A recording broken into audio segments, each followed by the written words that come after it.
کیا دھیان نہیں کرتے قرآن میں، یا دلوں پر لگ رہے ہیں ان کے قفل؟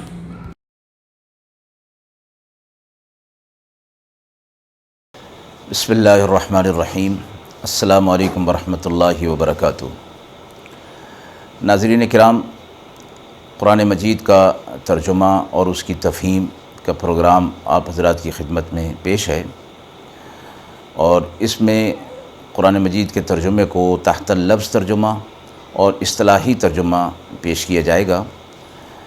اس سلسلے میں عرض ہے کہ اگر قرآن مجید آپ کے سامنے ہو تو اس کے سمجھنے میں، استفادہ کرنے میں آسانی ہو جائے گی۔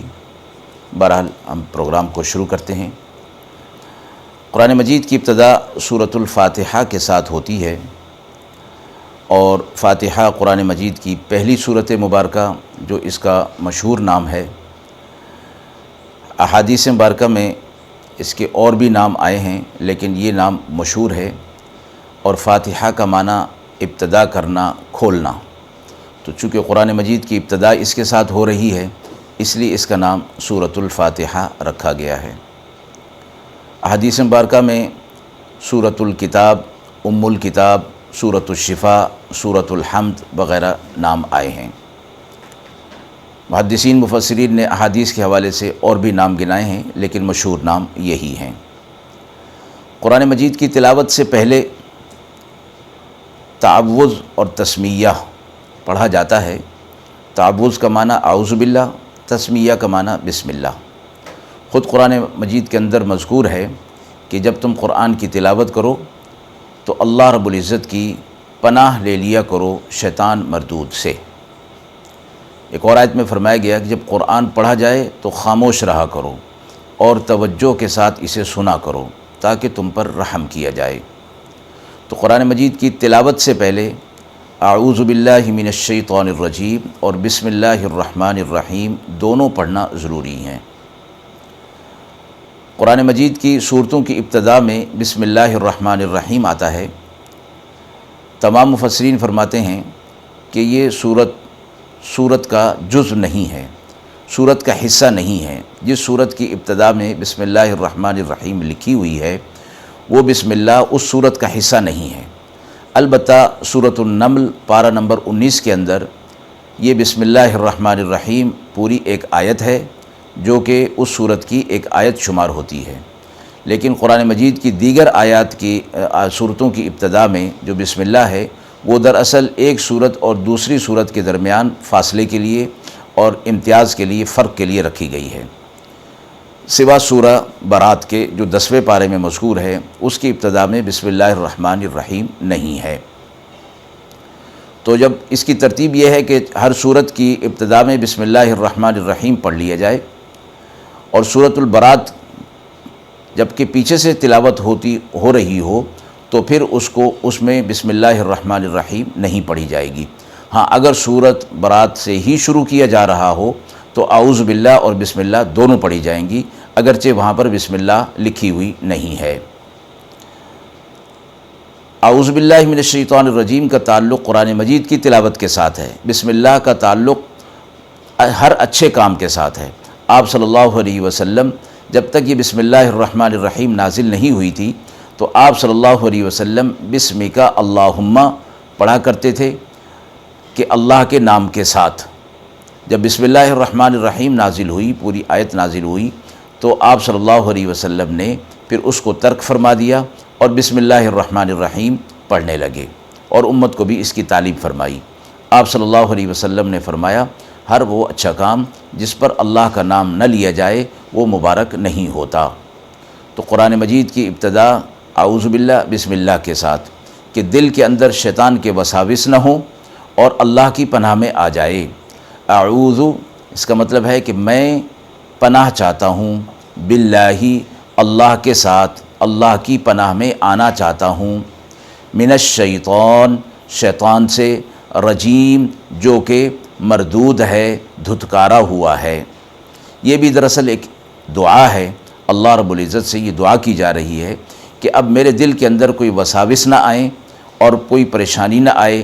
میں قرآن مجید کی تلاوت کی طرف جا رہا ہوں، اور اس کو سمجھنے کے لیے جو کتاب ہدایت ہے اس کی طرف جا رہا ہوں، تو اللہ رب العزت کی پناہ میں آ گیا۔ اعوذ باللہ من الشیطان الرجیم پڑھنے کا ایک موقع حدیث مبارکہ میں غصے کے وقت بھی آتا ہے۔ فرمایا کہ چونکہ غصہ جو ہے یہ شیطان کے اثرات سے ہوتا ہے، اس لیے اعوذ باللہ من الشیطان الرجیم پڑھ لینا اس غصے کو دور کر دیتا ہے۔ اور اس غصے کے دور کرنے کے لیے اور بھی طریقے احادیث میں بتائے گئے ہیں۔ فرمایا گیا کہ وضو کر لیا جائے اور اپنی کیفیت کو بدل لیا جائے، بیٹھا ہے تو کھڑا ہو جائے، کھڑا ہے تو بیٹھ جائے، بیٹھا ہے تو لیٹ جائے، اپنی کیفیت کو بدل دینے سے بھی غصے کی حالت دور ہو جاتی ہے۔ بہرحال قرآن مجید کی تلاوت کے لیے اعوذ باللہ اور بسم اللہ دونوں ضروری ہیں۔ اعوذ باللہ کا ترجمہ پیش ہو گیا۔ بسم اللہ الرحمن الرحیم۔ بسم اللہ دراصل اللہ کا نام، اور اس میں جو با ساتھ شامل کی گئی ہے اس کا معنی ساتھ کا ہوتا ہے، یعنی ساتھ اللہ کے نام کے ساتھ، الرحمن جو کہ رحمان ہے، الرحیم جو کہ حد درجہ رحم کرنے والا ہے۔ اس میں شروع کا لفظ ترجمے کے اندر لکھا ہوتا ہے لیکن الفاظ میں شروع کا لفظ نہیں، صرف با کا لفظ ہے جس کا معنی ساتھ کا ہوتا ہے۔ تو اصطلاحی طور پر یہ بات آ جاتی ہے تفہیمی طور پر کہ اللہ کے نام کے ساتھ ابتدا کرتا ہوں، اللہ کے نام کے ساتھ مدد لیتا ہوں، اللہ کے نام کے ساتھ برکت حاصل کرنا چاہتا ہوں، وہ اللہ جو رحمان ہے اور رحیم ہے۔ اب اللہ کا لفظ آیا ہے اس میں، اللہ رب العزت کا ذاتی نام ہے، باقی جتنے نام ہیں وہ سارے کے سارے صفاتی نام ہیں۔ تو اللہ رب العزت کا اس نام کی تثنیہ نہیں، نہ اس نام کی جمع ہے، کیونکہ اللہ وحدہ لا شریک ہے، اس لیے نام کا تثنیہ بھی نہیں ہو سکتا، نام کا جمع بھی نہیں ہو سکتا۔ اسی طرح آگے جو اللہ رب العزت کی صفت بیان ہوئی ہے کہ اللہ وہ جو رحمان ہے، تو رحمان بھی اللہ کی خاص صفت ہے، اس کی بھی جمع نہیں آتی، اس کا بھی تثنیہ نہیں آتا۔ رحیم جو ہے فرمایا حد درجہ رحم کرنے والا، یہ کسی اور کے لیے بولا جا سکتا ہے، مخلوق کے لیے بھی بولا جا سکتا ہے، جیسے قرآن مجید کے اندر آپ صلی اللہ علیہ وسلم کے لیے رؤوف الرحیم فرمایا گیا۔ لقد جاءکم رسول من انفسکم عزیز علیہ ما عنتم حریص علیکم بالمؤمنین رؤوف الرحیم۔ آپ صلی اللہ علیہ وسلم کے لیے رؤوف اور رحیم کا لفظ استعمال ہوا ہے۔ تو اللہ رب العزت کے نام کے ساتھ ابتدا کرتا ہوں، میں استعانت مدد لیتا ہوں، برکت حاصل کرتا ہوں، رحمت حاصل کرنا چاہتا ہوں اللہ کے نام کے ساتھ جو اللہ رحمان بھی ہے اور رحیم بھی ہے۔ اس نیت کے ساتھ اور اس مفہوم کے ساتھ جب بسم اللہ الرحمن الرحیم کو پڑھا جاتا ہے تو فرمایا کہ پھر اللہ کی مدد و نصرت اس کام کے اندر آ جاتی ہے، اور اللہ اس کام کے اندر جو خیر ہوتا ہے وہ عطا فرما دیتا ہے۔ تو قرآن مجید کی تلاوت کے لیے یا اس کے علاوہ اور جو اچھے کام ہیں، حدیث مبارکہ میں آتا ہے ہر اچھے کام کی ابتدا اللہ کے نام کے ساتھ ہونی چاہیے۔ اب یہ گھر میں داخل ہونا، کوئی اور کام کرنا، لکھنا پڑھنا، کسی کے ساتھ میل ملاقات کرنا، مسجد میں داخل ہونا، اگر یہ مخصوص جو دعائیں ہیں جن کو اذکار مسنونہ کہا جاتا ہے، اگر وہ اس موقع پر یاد نہ ہوں تو بسم اللہ الرحمن الرحیم پڑھ لینا بھی کافی ہو جائے گا اور اس کام کے اندر برکت حاصل ہو جائے گی۔ تو سورت کی ابتدا، قرآن مجید کی ابتدا سورۃ الفاتحہ کے ساتھ ہوتی ہے الحمد للہ رب العالمین۔ الحمد تعریف، اصل لفظ تو ہے حمد، اس سے پہلے الف لام جو داخل کیا گیا یہ استغراقی ہے قاعدے کے اعتبار سے، جس کا معنی ہوتا ہے کہ حمد یعنی تعریف جو کہ خاص اللہ کی تعریف ہے۔ حمد کسی اور کی تعریف کے لیے استعمال نہیں ہو سکتا، یہ لفظ صرف اللہ کی تعریف کے لیے ہے۔ اور پھر اس میں بھی الف لام اس سے پہلے داخل کر کے یہ معنی ہو جاتا ہے کہ اللہ کی تعریف جہاں جہاں بھی ہوگی، جو بھی کرے گا، جب کرے گا، جس حالت میں کرے گا اور جس کیفیت میں کرے گا، وہ تعریف ساری کی ساری اللہ کے لیے ہوگی۔ دنیا کے اندر کسی چیز کی اچھائی برائی اور اس کی کیفیت حسن و جمال جو کچھ بھی ہے یہ اللہ رب العزت کی وجہ سے ہے، اللہ اس کا پیدا کرنے والا ہے۔ اس لیے جہاں کہیں بھی تعریف ہوگی کسی بھی چیز کی، وہ دراصل اللہ کی تعریف ہو رہی ہوگی۔ تو حمد کے اندر یہ معنی ہے کہ تعریف جو جہاں بھی ہو، جو بھی کرے، جس کیفیت میں بھی کرے، اللہ کے لیے ہوگی۔ آگے لفظ آیا للہ، اللہ کے لیے ہوگی۔ ساری، اب ترجمے میں ہم پڑھتے ہیں ساری کی ساری تعریف اللہ کے لیے ہے، تو اس میں اس ترجمے کو یوں پڑھ لیا جائے کہ ساری تعریف جو کوئی بھی کرے گا، جہاں بھی کرے گا، جس حالت میں بھی کرے گا اور جس کی بھی کرے گا، دراصل وہ اللہ کی ہوگی۔ اللہ کون ہے؟ رب العالمین، رب ہے۔ رب کا معنی تربیت کرنے والا، پرورش کرنے والا، نشوونما کرنے والا، اور وہ اللہ کے علاوہ اور کوئی نہیں۔ مخلوق کو پیدا کر کے اس کی تربیت بھی کرتا ہے، اور تربیت کے سارے اسباب بھی اللہ نے پیدا کیے ہیں۔ تو رب ہے یہ عالمین کا۔ کتنے عالم ہیں دنیا کے اندر؟ فرمایا 36,000 عالم ہیں، اور ان کے اندر جو جو مخلوقات جس جس کیفیت کے اندر پائی جاتی ہیں، اور ان کی نشوونما اور ان کی تربیت اور ان کو پروان چڑھانا، اس کے لیے جو جو وسائل درکار ہیں وہ اللہ رب العزت ہی ان کو فراہم کر رہا ہے۔ اب اللہ کی تعریف کیوں نہیں بنے گی؟ بنے گی کہ ہر عالم کے اندر جو جو مخلوق ہے اس کو وہ رزق بھی پہنچا رہا اور اس کی ضروریات کی تمام چیزوں کا ذمہ دار ہے۔ تو ایسا رب جو عالمین کی تربیت کر رہا ہو وہ اللہ ہے، اور اس کی تعریف پھر کیوں نہیں ہوگی؟ ساری تعریف پھر اسی کے لیے ہوگی۔ آگے الرحمن، اسی رب کی تعریف، اسی اللہ کی تعریف ہے۔ پہلی تعریف یہ بتائی کہ وہ رب ہے عالمین کا، دوسری تعریف اللہ کی یہ بتائی کہ وہ رحمان ہے۔ رحمان رحم کرنے والا، رحیم حد درجہ رحم کرنے والا، سب سے زیادہ رحم کرنے والا۔ دنیا کے اندر اللہ رب العزت کی یہ صفات سب سے زیادہ نمایاں ہیں کہ باوجود اس کے کہ بندے اس کی نافرمانی اور گناہ میں لگے ہوئے ہیں، لیکن وہ رحمان اور رحیم ذات ان کو فوری طور پر پکڑ میں نہیں لاتا، فوری طور پر عذاب نازل نہیں کرتا، بلکہ ان کو ڈھیل دیتا ہے، مہلت دیتا ہے کہ وہ اپنی گناہوں والی زندگی کو چھوڑ کر اللہ کی طرف رجوع کریں۔ تو یہ رحمان اور رحیم ہونے والی صفت موجود ہے۔ چوتھی صفت بیان فرمائی مالک یوم الدین، مالک ہے روز جزا کا، اس دن کا، قیامت کے دن کا کہ جس دن فیصلہ ہونا ہے، حشر کا دن کہ جس دن عدل کا ترازو اور انصاف کا ترازو قائم کیا جائے گا۔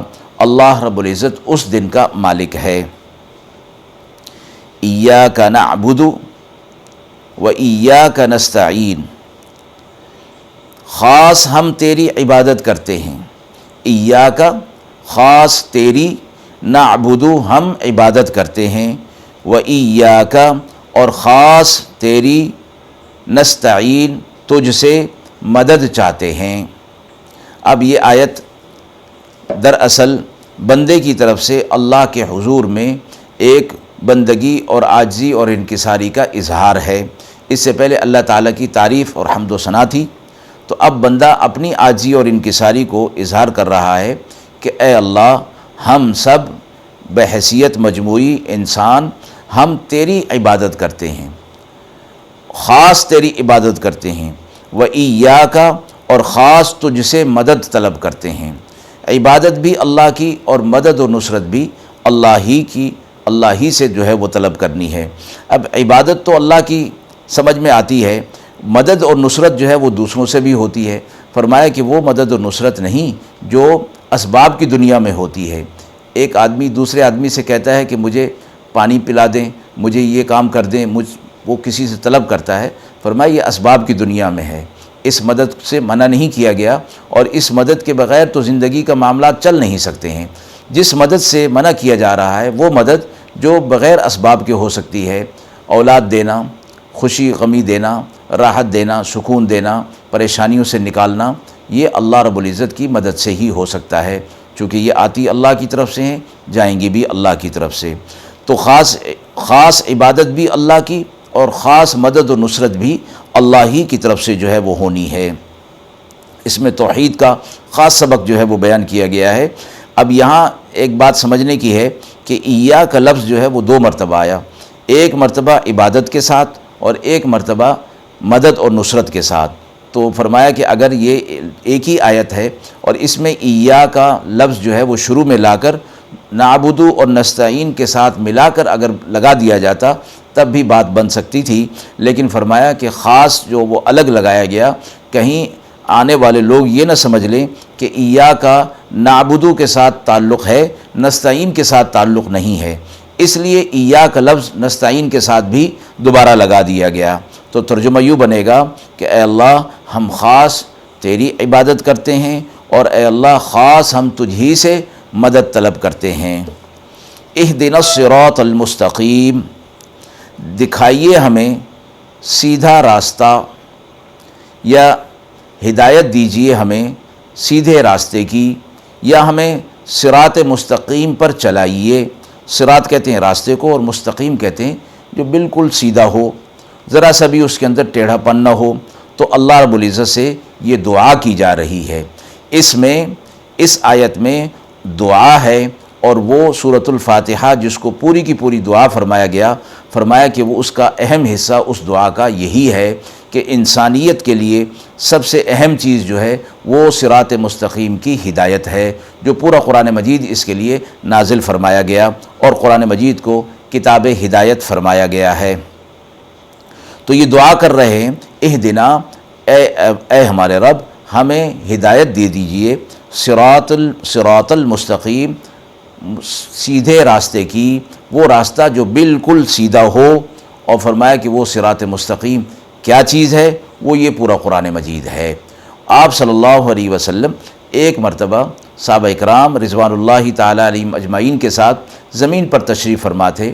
آپ صلی اللہ علیہ وسلم نے اپنی انگلی مبارک سے، شہادت کی انگلی مبارک سے زمین پر ایک لکیر بنائی، اور اس کے دائیں بائیں اور لکیریں بنائیں، دائیں بائیں اور لکیریں بنائیں، اور آپ صلی اللہ علیہ وسلم سے فرمایا وَأَنَّ هَذَا صِرَاطِي مُسْتَقِيمًا فَاتَّبِعُوهُ، یہ میرا سیدھا راستہ ہے، یہ میرا صراط مستقیم ہے، تم اس کی اتباع کرو، سیدھے راستے کی اتباع کرو۔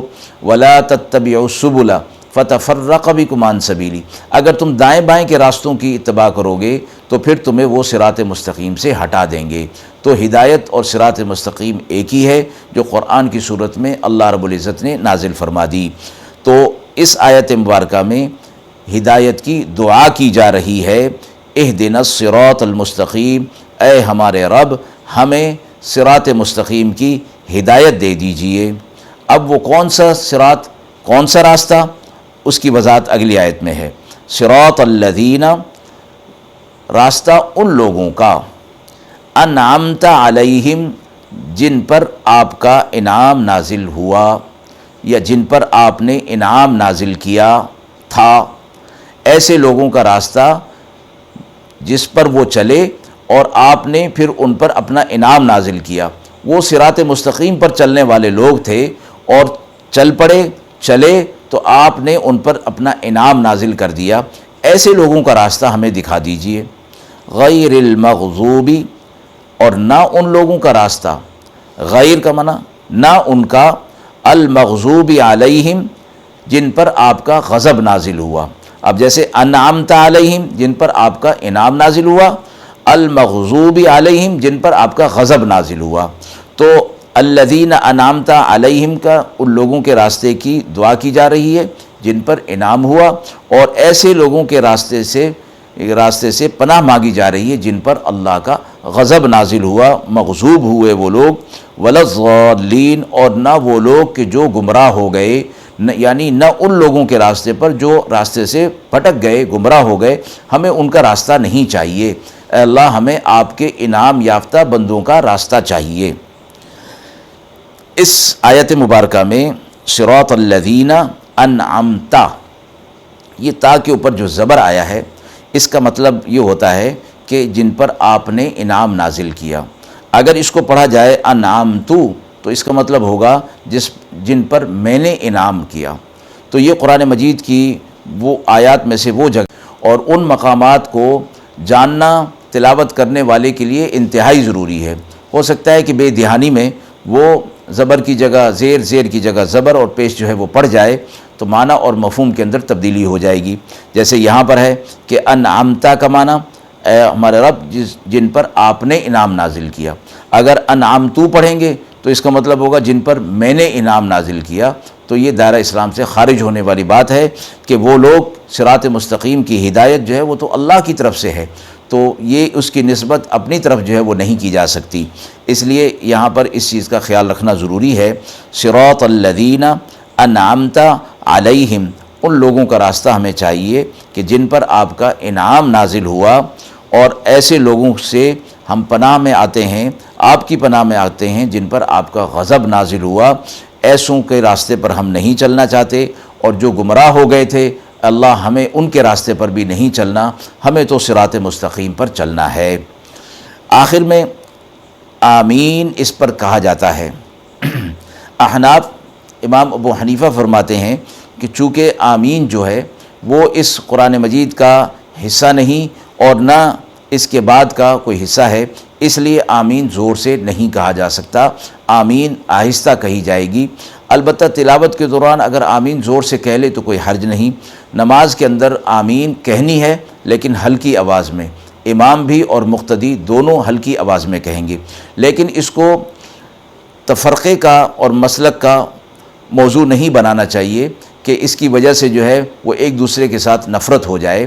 اگر زور سے آمین کہہ بھی لی اور نہیں بھی کہی تو کوئی حرج نہیں، اس میں نماز میں کوئی فرق پڑنے والا نہیں ہے۔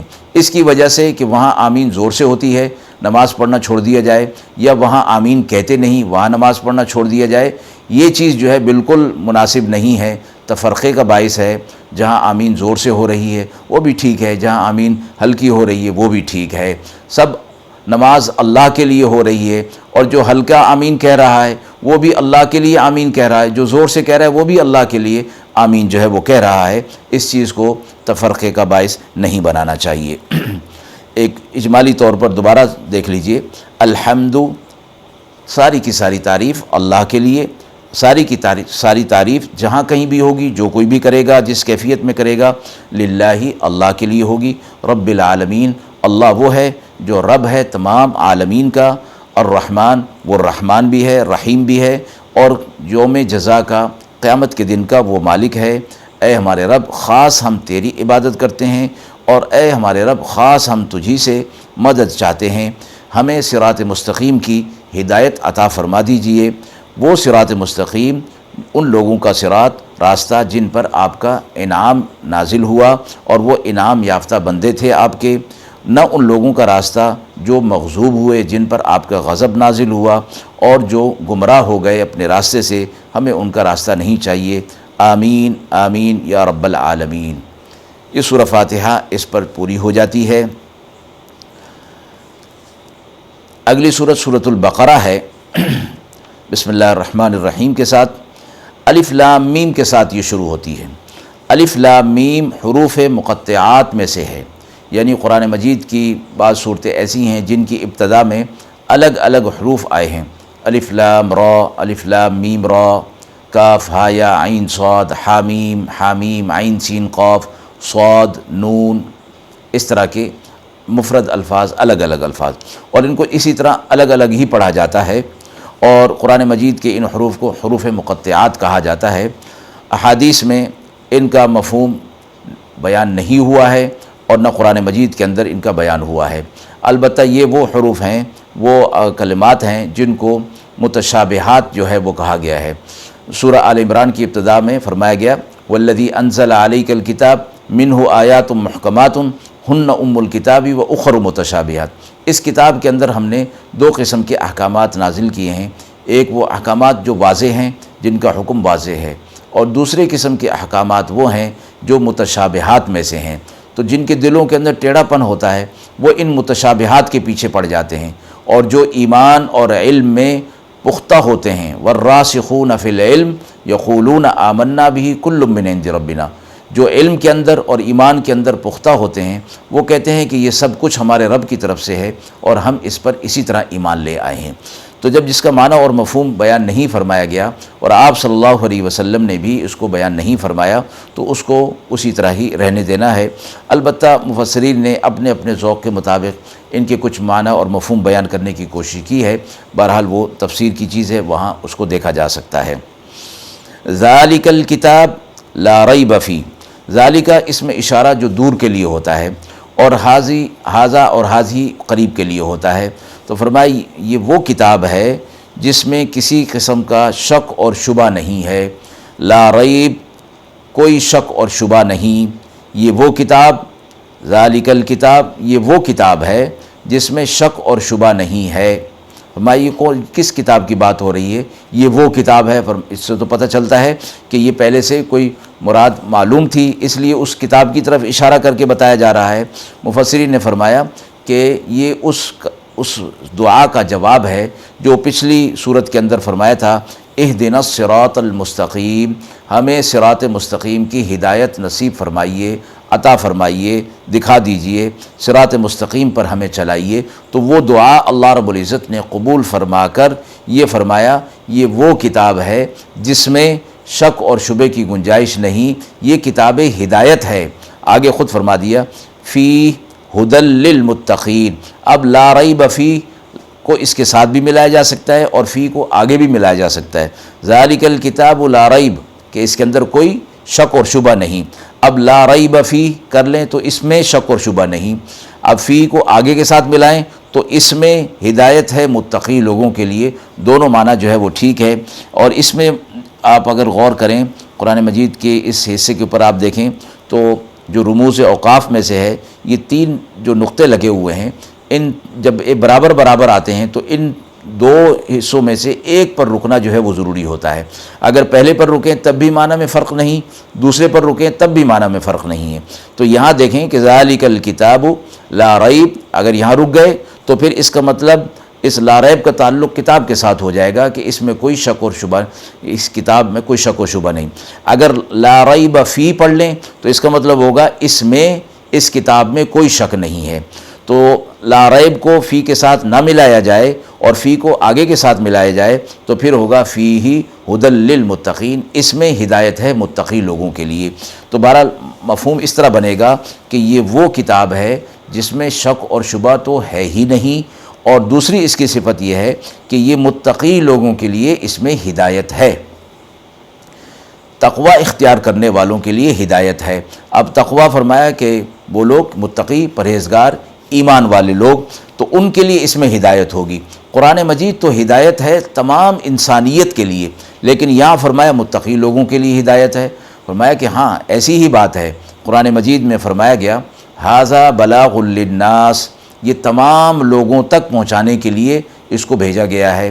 اور پھر یا ایھا الناس قد جاءتکم موعظۃ من ربکم وشفاء لما فی الصدور کے اندر بھی تمام لوگوں کو مخاطب کیا گیا کہ تمہارے رب کی طرف سے یہ ہدایت آ گئی، رحمت آ گئی، اور شفاء لما فی الصدور، سینوں کی بیماریوں کی شفا اس میں آ گئی، ہدایت آ گئی، رحمت آ گئی۔ کن کے لیے؟ وہ لوگ کہ جو ایمان لائیں گے، ایمان لائیں گے، جو متقی ہوں گے، ان کے لیے یہ اس کتاب کے اندر ہدایت موجود ہے۔ اور ہدایت کی دعا اے انسان تم نے پہلے کی تھی اہدنا الصراط المستقیم کے اندر، تو اس کا جواب یہ پورا قرآن مجید دے دیا گیا کہ جس ہدایت کو تم طلب کرتے تھے اس کتاب کو ہم نے تمہاری طرف نازل کر دیا ہے۔ اب ھدی للمتقین، ہدایت ہے متقی لوگوں کے لیے۔ اب متقی لوگ کون ہیں؟ الذین یؤمنون بالغیب، متقی لوگ وہ ہیں جو ایمان لاتے ہیں غیب پر۔ غیب کی چیز کون سی؟ دیوار کے پیچھے جو چیز ہے وہ غیب کی چیز نہیں ہے، فی الوقت غیب کی چیز ہے، لیکن جب دیوار کے پیچھے جا کر اس کو دیکھا جا سکتا ہے تو پھر وہ غیب کی چیز نہیں رہے گی۔ غیب اس کو کہتے ہیں کہ جس کو اپنے حواس سے، اپنے ذرائع سے معلوم نہ کر سکیں۔ وحی کا نازل ہونا ہمیں معلوم نہیں، آپ صلی اللہ علیہ وسلم کا نازل ہونا ہمیں معلوم نہیں، قرآن مجید نازل ہوا، اللہ کو ہم نے نہیں دیکھا، قبر حشر ہم نے نہیں دیکھی، آخرت نہیں دیکھی، تقدیر ہم نے نہیں دیکھی، جنت دوزخ ہم نے نہیں دیکھی، یہ ساری ایمانیات کی چیزیں ہیں۔ تو ان پر ایمان لانا جو غیب کی چیزیں ہیں، مشاہدہ کر کے ایمان نہیں ہوتا، بلکہ غیب کی چیز پر ایمان محض نبی کے کہنے کی وجہ سے اس پر ایمان لانا ہی دراصل ایمان ہوتا ہے۔ تو الذین یؤمنون بالغیب، متقی لوگوں کی ایک صفت یہ بیان کی گئی کہ وہ غیب کی چیزوں پر ایمان لے آتے ہیں۔ وَيُقِيمُونَ الصَّلَاةَ، اور نماز کو قائم کرتے ہیں۔ وَمِمَّا رَزَقْنَاهُمْ يُنْفِقُونَ، اور جو رزق ہم نے انہیں دیا ہے اس میں سے خرچ کرتے ہیں۔ یہ متقی لوگوں کی صفات بیان ہوئی، غیب پر ایمان لانا، نماز قائم کرنا، اور اللہ کے راستے میں رزق کو خرچ کرنا، وہ رزق جو اللہ نے انہیں دیا ہوا ہے، یعنی وہ رزق ان کا اپنا ذاتی نہیں ہے۔ اللہ نے فرمایا جو ہم نے انہیں دیا ہے وہی ہمارے راستے میں خرچ کر رہے ہیں، اپنا خرچ نہیں کر رہے۔ والذین یؤمنون بما انزل الیک، اگلی صفت بیان ہو رہی ہے کہ وہ لوگ بھی جو ایمان لاتے ہیں اس چیز پر جو آپ کی طرف نازل ہوا، بما انزل الیک، اس الیک کے سے مراد آپ صلی اللہ علیہ وسلم ہے، یعنی اے نبی صلی اللہ علیہ وسلم جو آپ پر ہم نے جو چیز نازل کی اس پر بھی ایمان رکھتے ہیں، وما انزل من قبلک، اور اس سے پہلے جو کچھ نازل ہو چکا اس پر بھی ایمان رکھتے ہیں۔